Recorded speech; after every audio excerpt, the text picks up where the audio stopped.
Halo teman-teman semua, jumpa kembali dengan saya Rahmat Sigarto. Assalamualaikum warahmatullahi wabarakatuh. Semoga Anda semua selalu sehat.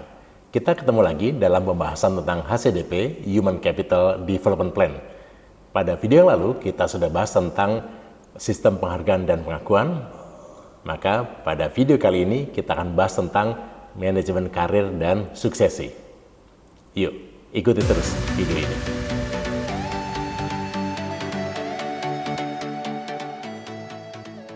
Ya, teman-teman semua, sekarang kita masuk ke pembahasan yang berikutnya, yaitu manajemen karir dan suksesi.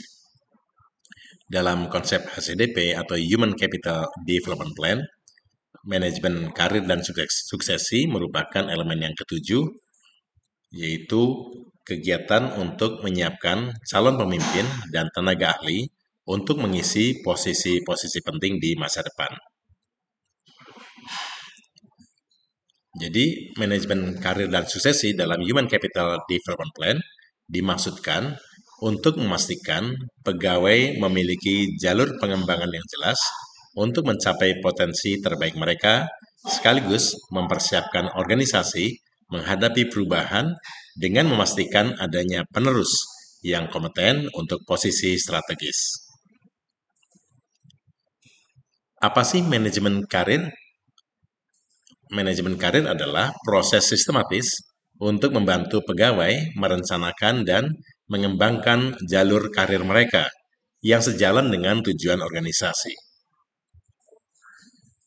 Berikut adalah langkah-langkah dalam manajemen karir. Yang pertama, kita melakukan identifikasi potensi dan kompetensi. Kedua, pembuatan Individual Development Plan atau IDP.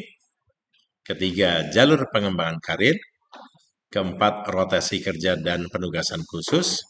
Kelima, evaluasi dan umpan balik rutin, di mana hasil yang diharapkan dari manajemen karir adalah pegawai memiliki pandangan yang jelas tentang peluang karir di organisasi. Hasil berikutnya adalah meningkatnya keterlibatan dan motivasi pegawai, dan kesiapan pegawai untuk posisi yang lebih tinggi. Sekarang kita akan mulai dari langkah yang pertama, yaitu identifikasi potensi dan kompetensi. Jadi, teman-teman semua, untuk mengidentifikasi potensi dan kompetensi para pegawai, kita dapat menggunakan penilaian seperti evaluasi kinerja, feedback 360 derajat, atau alat psikometrik untuk memahami potensi pegawai. Kemudian, lakukan identifikasi keterampilan teknis dan kepemimpinan yang dimiliki, serta kompetensi yang perlu ditingkatkan. Langkah yang kedua adalah pembuatan Individual Development Plan atau IDP, di mana bersama pegawai, rancang IDP berdasarkan aspirasi karirnya dan kebutuhan kompetensi sesuai posisi saat ini dan masa depan. Kemudian, rancang juga IDP berdasarkan peluang pelatihan, rotasi kerja, atau mentoring. Yang ketiga adalah jalur pengembangan karir. Teman-teman semua, kita tentukan jalur karir yang jelas dengan tahapan yang dapat dicapai, misalnya dari staf junior hingga manajer senior. Kemudian, sediakan program pelatihan atau pengembangan yang mendukung transisi dari satu tahap ke tahap berikutnya.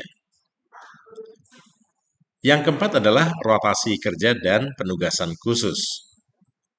Berikan pengalaman lintas fungsi atau departemen untuk memperluas wawasan dan keterampilan. Contohnya, pegawai bagian tata usaha diberi penugasan di bidang teknis lapangan untuk meningkatkan pemahaman akan peran organisasi. Teman-teman, sekarang kita masuk ke langkah yang kelima, yaitu evaluasi dan umpan balik rutin. Lakukan evaluasi secara berkala untuk memastikan pegawai berada di jalur yang benar. Berikan umpan balik yang konstruktif untuk mendukung pengembangan mereka. Hasil yang diharapkan dari manajemen karir adalah, yang pertama, pegawai memiliki pandangan yang jelas tentang peluang karir di organisasi. Yang kedua, meningkatnya keterlibatan dan motivasi pegawai. Yang ketiga, kesiapan pegawai untuk posisi yang lebih tinggi. Sekarang kita masuk pada pembahasan tentang manajemen suksesi. Manajemen suksesi adalah proses perencanaan untuk memastikan organisasi memiliki calon pemimpin yang siap menggantikan posisi strategis bila dibutuhkan. Langkah-langkah dalam manajemen suksesi dimulai dari identifikasi posisi kunci, kemudian identifikasi talenta potensial. Yang ketiga, merancang program pengembangan suksesi. Yang keempat, membuat peta suksesi atau succession map. Yang kelima, melakukan uji dan validasi. Yang keenam, monitor dan evaluasi program, di mana hasil yang diharapkan dari manajemen suksesi adalah organisasi memiliki pemimpin yang siap saat terjadi perubahan.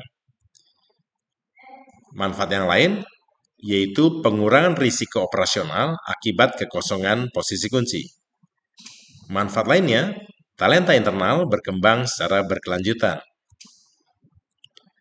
Teman-teman semua, sekarang kita masuk pada langkah-langkah manajemen suksesi yang diawali dari identifikasi posisi kunci. Lakukan identifikasi posisi strategis yang memiliki dampak besar pada keberhasilan organisasi. Contohnya, direktur, manajer divisi, atau pemimpin proyek kritis. Kemudian, identifikasi talenta potensial. Gunakan kriteria berbasis kompetensi untuk menilai potensi pegawai.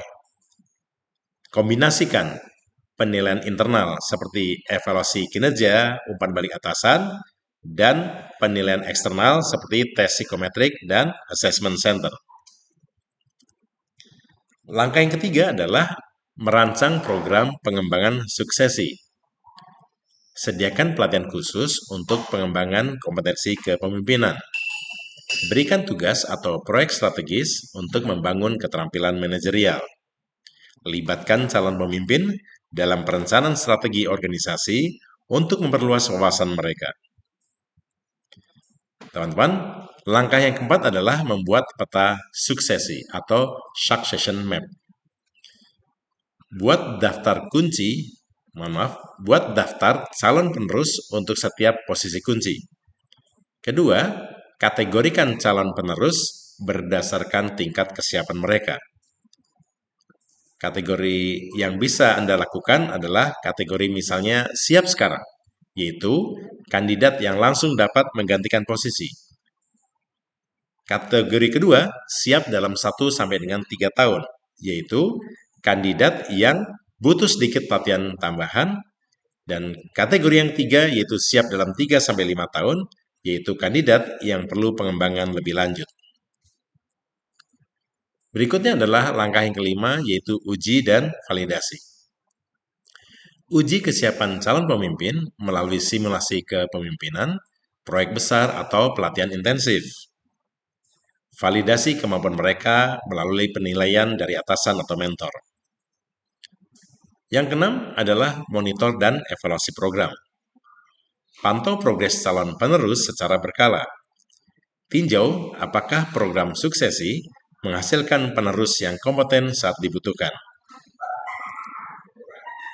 Kemudian teman-teman, kita lihat sejenak apa manfaatnya manajemen suksesi. Yang pertama, manfaatnya adalah organisasi memiliki pemimpin yang siap saat terjadi perubahan. Yang kedua, manfaatnya pengurangan risiko operasional akibat kekosongan posisi kunci. Dan yang ketiga, manfaatnya adalah talenta internal berkembang secara berkelanjutan. Sekarang, mari kita lihat apa perbedaan antara manajemen karir dan manajemen suksesi. Manajemen karir versus manajemen suksesi. Yang pertama, manajemen karir berfokus pada individu dan pengembangan karir mereka. Manajemen karir bertujuan untuk meningkatkan keterampilan dan memotivasi pegawai. Manajemen karir mencakup semua tingkat organisasi. Sementara manajemen suksesi adalah fokus pada kebutuhan organisasi untuk posisi strategis, bertujuan untuk mengurangi resiko kekosongan posisi penting. Manajemen suksesi fokus pada talenta potensial untuk masa depan. Kedua proses ini saling melengkapi. Manajemen karir membangun pipeline talenta, sementara manajemen suksesi memastikan pipeline tersebut siap untuk mengisi posisi kunci. Berikutnya adalah tips atau rekomendasi untuk menghasilkan manajemen suksesi yang berhasil. Yang pertama, gunakan data terpadu. Integrasikan data kinerja, potensi, dan IDP ke dalam perencanaan suksesi. Kedua, gunakan sistem human resources berbasis teknologi untuk memantau perkembangan. Tips yang kedua adalah libatkan pemimpin senior. Pemimpin senior harus aktif dalam memberikan mentoring dan memantau perkembangan calon penerus. Yang ketiga, sediakan sumber daya yang memadai. Alokasikan anggaran untuk pelatihan dan proyek pengembangan yang relevan. Yang keempat adalah bersikap fleksibel. Sesuaikan rencana karir dan suksesi dengan kebutuhan organisasi yang dinamis. Kemudian langkah yang terakhir adalah komunikasikan dengan jelas. Informasikan jalur karir dan peluang suksesi kepada pegawai untuk mendorong keterlibatan mereka. Demikian teman-teman video kita tentang manajemen karir dan suksesi. Sampai jumpa di video berikutnya. Semoga bermanfaat. Assalamualaikum warahmatullahi wabarakatuh.